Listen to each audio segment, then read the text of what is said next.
자, 그 다음에 전류와 전압과의 관계.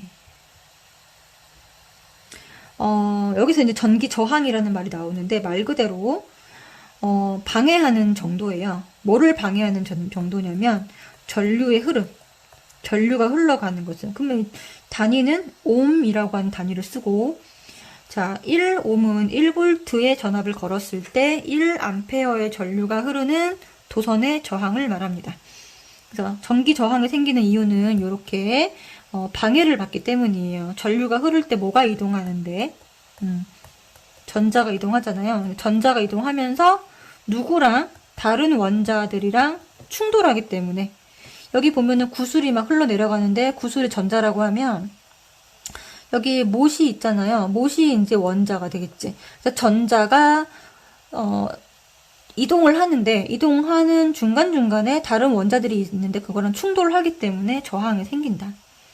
그래서 전기 저항은 물질마다 있지만, 자, 도체가 저항이 좀 어떤 편?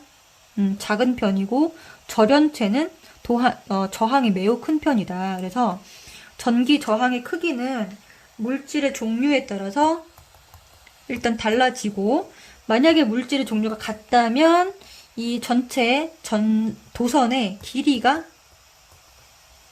길수록 도선의 단면적이 좁을수록 크다. 그래서 전기 저항은, 자, 단면적에는 반비례하고 그 다음에 분해의 길이에는 비례하더라 라는 거를 우리가 알 수가 있다. 요거 기억을 해주세요. 요걸 이용해서 우리가 문제를 풀 수가 있는데, 자, 요 그대로 이제 대입을 하면 돼요. 요거 단면적 분의 길이가 곧 저항값이다 라고 해서 비교를 하면 되겠지. 여기 단면적과 나와 있는데 잘 봐야 되는 거는 단위겠죠? 여기는 센티미터. 자, 길이는 전부 다 미터 단위가 나와 있고, 단면적은, 자, 여기 밀리미터가 나와 있으니까 주의를 해야 됩니다. 그래서, 자, 1번 같은 경우는 4분의 1이 될 것이고, 2번은 2가 될 것이고, 3번은 8분의 1인데, 얘는 센티미터로 바꿔주면 0.1cm잖아요. 제곱 센티미터. 그럼 어떻게 되겠어요? 얘는 0.1분의 2가 돼서 얘는 20이 될 것이고, 얘는 2mm니까 0.2cm, 제곱센티미터가 되겠죠. 그래서 얘는 0.2분의 2가 돼서 약분하면 10이 되겠지. 그래서 가장 이제 큰 순서대로 번호를 써라 그랬기 때문에 가장 큰 거는, 자, 단면적이 가장 작으면서 가장 긴 친구 누구? 4번. 그 다음에 5번. 그 다음에 2번.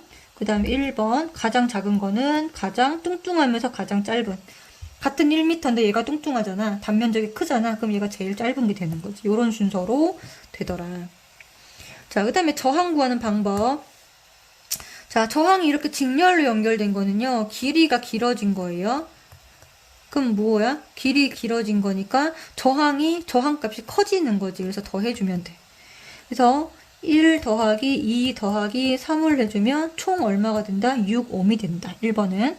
그래서 직렬인 경우에는 더해줘라. 자, 병렬인 경우에는 두께가 두꺼워진 거랑 똑같다. 요 길이는 똑같은데 두께가 3배가 된 거랑 똑같은 거지. 그치? 그래서 얘 같은 경우는 어떻게 구하냐면, R분의 1은 역수예요. R분의 1은 3분의 1 더하기 3분의 1 더하기 3분의 1. 그 같은 경우는 3분의 3. 약분하면 1. 자, R은 1옴이 되겠지.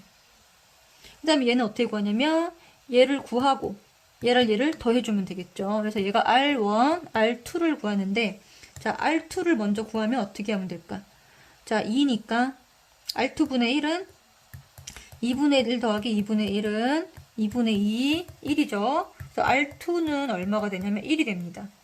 그래서 전체 저항 R은 R1 더하기 R2인데, 요거를 갖다가 더하면 어떻게 됐어요? 여기 있는 값과 여기 있는 값을 더하면 되겠죠?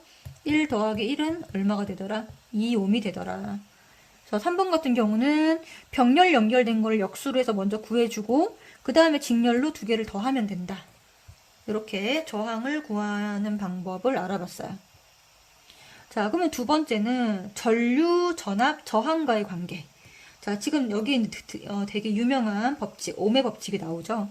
그래서 전류의 세기는 자, 전류의 세기는 전압에 비례하고요. 저항에는 반비례한다. 요거를 반드시 알아줘야 됩니다. 그래서 자, 저항이 일정할 때, 얘가 일정할 때는 V는 IR, 여기는 곱하기 관계죠. 여기는 나누기 관계고요. 그러면 V는 IR이기 때문에 전압이 커질수록 전류의 세기는 같이 커집니다. 그래서 얘를 갖다가 그래프로 그려보면 이런 그래프가 되겠죠. 전압, 전류. 그러면 비례하니까 이런 그래프가 될 것이다. 그 다음에 전압이 일정할 때, 얘가 일정할 때 얘랑 얘는 역수관계예요. 저항이 클수록 전류 세기는 약해집니다. 그럼 무슨 말이냐? 얘랑 얘는 이런 관계일 거예요. 전류랑 저항값을 그래프로 그려보면 이런 관계가 될 거다. 반비례 그래프. 자, 그러면 이제 각각 한번 보면 I는 R분의 V, V는 IR, 여기 곱하기죠. 그 다음에 R은 I분의 V. 그래서 요 동그라미 옴의 법칙을 잘 이렇게 문제를 풀 때마다 그려놓고 시작하는 거예요. 이렇게 해놓고 V는 IR. 그러면 I는 R분의 V, R은 I분의 V, V는 I 곱하기 R. 요 그림만 기억을 해두면 우리가 요 법칙, 요걸 뭐 따로 외우지 않아도 V는 IR 이런 식으로 바로바로 알 수가 있어야 된다. 요거. 자, 그러면 전압에 비례하는 것은 저항과 전류입니다. 요 두 가지 값이 전압에 비례하고요. 전류에 반비례하는 것은 저항이더라. 자, 그러면 두 번째 거 문제를 풀어보면 전류의 세기를 물어보고 있어요. 근데 이게 몇 밀리암페어인가 그랬죠? 자, 일단은 얘를 암페어로 먼저 구하고 곱하기 1000을 곱해주면 되는데 어떻게 해주냐? 자, I는 R분의 V잖아요. 그러면 R이 얼마예요, 지금? 150분의 1.5란 말이죠. 그럼 얘 얼마가 돼요? 이렇게 되고 100분의 0.1. 그럼 얘는 얼마가 돼요? 0.001 암페어고 얘는 몇 밀리암페어인가? 1 밀리암페어가 되겠죠. 곱하기 1000을 해주면. 자, 그 다음에 두 번째 문제는 100오민 전구를 연결한 전기회로에 흐르는 전류세기가 자, 100 밀리암페어였다. 근데 볼트를 물어보고 있죠. 그러면 밀리암페어를 먼저 무슨 단위로 바꿔줘야 되냐면 암페어 단위로 바꿔줘야 됩니다. 요거 세 개는 전부 다, 자, 이거는 전압은 단위가 볼트고요. 그 다음에 전류는 우리 암페어 단위로 계산을 하는 거고요. 그 다음에 저항은 옴 단위로 계산을 하는 거예요. 그래서 이렇게 문제에 밀리암페어가 나와 있다면 얘를 반드시 뭘로 바꿔줘라? 암페어로 바꿔줘야 됩니다. 그럼 얘는 뭐냐? 0.1 암페어예요, 지금. 100 밀리암페어 나누기 1000을 하면 0.1 암페어. 전압을 구하는 거잖아요. 자, 구해보면 V는 I 곱하기 R이죠. 그러면 0.1 암페어 곱하기 100 옴이죠. 그러면 얘는 얼마가 된다? 10 볼트가 되더라. 그래서 정답은 10볼트가 되겠죠. 자, 요거 이해되시나요? 여기서 우리가 키포인트, 자, 밀리암페어를 암페어로 반드시 바꿔서 요렇게 계산을 해줘야 된다라는 거. 다음 문제를 보면은 저항의 크기를 각각 구하고 전기 저항이 가장 큰 니크롬선의 기호를 쓰래요. 자, 지금 보면 X축에 전압이 있고 Y축에 전류가 있죠. 그러면 각각을 일단은 구해야 되는데, 자, 구해봅시다. 자, 가에서의 저항값은 얼마냐면, 자, 15분의 1.5예요. 15분의 1.5. 자, 10으로 나눠주면, 그러니까 10분의 1.0이 되고, 얘는 0.1이죠. 그래서 0.1 옴이 되고요. 나에서는요, 10분의 1.5입니다. 0.15가 되겠죠? 그 다음에 다에서는요, 5분의 1.5예요. 그러면은 5, 3, 0.3, 0.3이 되겠죠. 그러면 가는 0.1, 나는 0.15, 다는 0.3. 기울기는 점점 작아지고 있지만 지금 저항의 값은 점점점 커지고 있음을 알 수가 있다. 그러면 기울기의 역수이다라는 것을 알 수가 있죠. 왜 그런가 봤더니 얘가 X축에 있고 얘가 Y축에 있기 때문에 우리가 저항 값은 원래 얼마냐면 뭐에 비례하죠? 전류랑 반비례하잖아요. 전류분의 전압이잖아요. 그쵸? 근데 지금 보면은 기울기 자체는 뭐로 돼 있냐면 전압분의 전류, 반대값으로 돼 있어요. 그래서 이 그래프에서 기울기가 의미하는 바는 기울기는 저항의 역수라는 걸 알 수가 있다. 그러면 기울기가 클수록 저항이 작다라는 걸 알 수가 있어요. 그러면 전기 저항이 가장 큰 거는 기울기가 가장 작은 애가 가장 크다. 그래서 다가 되겠죠. 그 이유는 전기 저항은 지금 전압이 같을 때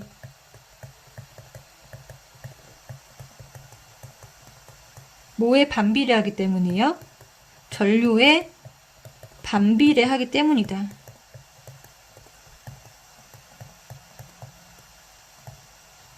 자, 전압이 모두 1.5로 같다라고 했을 때 전류가 크면 저항이 작은 겁니다.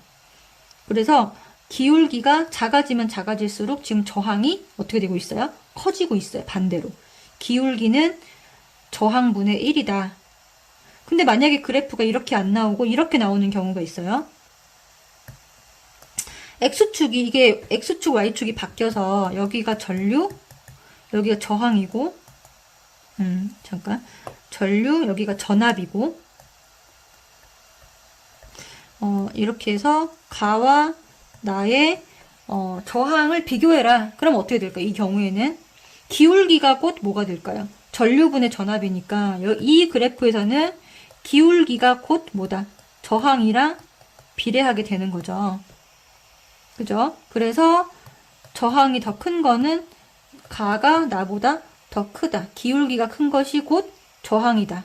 저항이 큰 거다. 전류가 X축에 있을 때는. 이 그래프와 이 그래프를 서로 비교해서 뭐가 차이점이 있는지 X축과 Y축이 바뀌면 이렇게 된다라는 것을 꼭 알아둬야 돼요. 자, 그 다음에 저항의 직렬 연결해서 전류의 세기는 이라 그래서 이 문제가 있는데요. 여기서 전체 전류를 물어봤어요. 둘 다 전체 전류. 자, 처음에도 설명했지만 전류는 전하의 흐름이에요. 전류는 전하의 흐름. 적어주자. 전하의 흐름. 그렇기 때문에 직렬에서는 여기에 흘러가는 전류가 여기에 흘러가는 전류랑 같습니다. 자, I는 I1이랑도 같고요. I2랑도 같다. 얘가 계속 빙글빙글 도는데 길이 하나기 때문에 여기 8옴에 지나가는 전류값이나 4옴에 지나가는 전류값이 같다라는 거예요. 자, 그랬을 때 전체 전류를 어떻게 구할 수 있냐? 어떻게 구할 수 있죠? 요 저항값을 구해가지고 어떻게 구하면 돼요? I는 R분의 V로 구하면 되겠죠. 그러면 전체 저항값이 지금 얼마예요? 직렬이니까 더해주면 되죠. 그러면 전체 저항이 여기서는 얼마다? 12옴이라는 걸 알 수가 있습니다. 자, 그러면 이거 계산해보면 어떻게 될까요?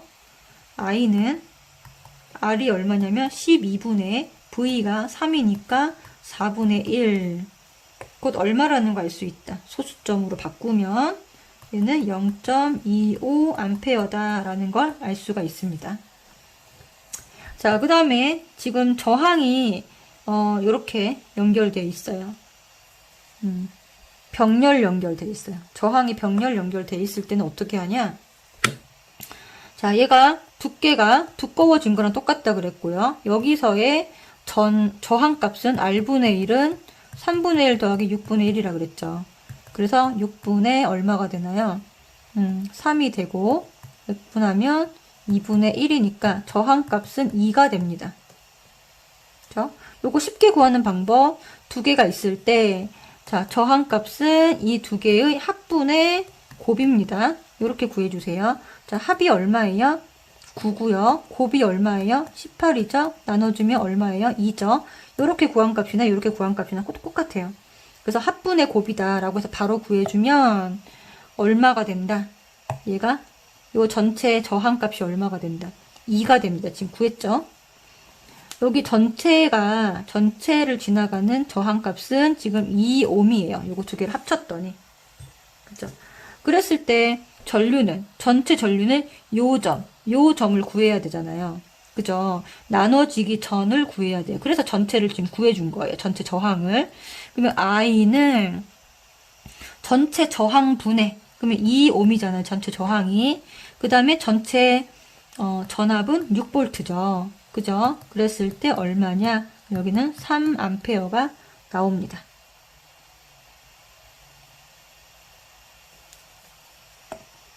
자, 그러면은 문제를 바꿔서 자, 요렇게 한번 여기서 조금 응용을 해보면 여기가 지금 3A잖아요.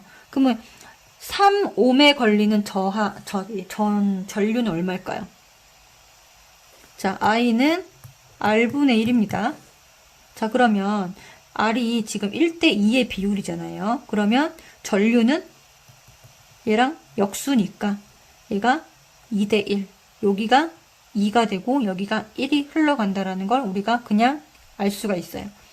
3A가 2대1의 비율로 나눠져야 되니까 여기는 2A, 1A구나.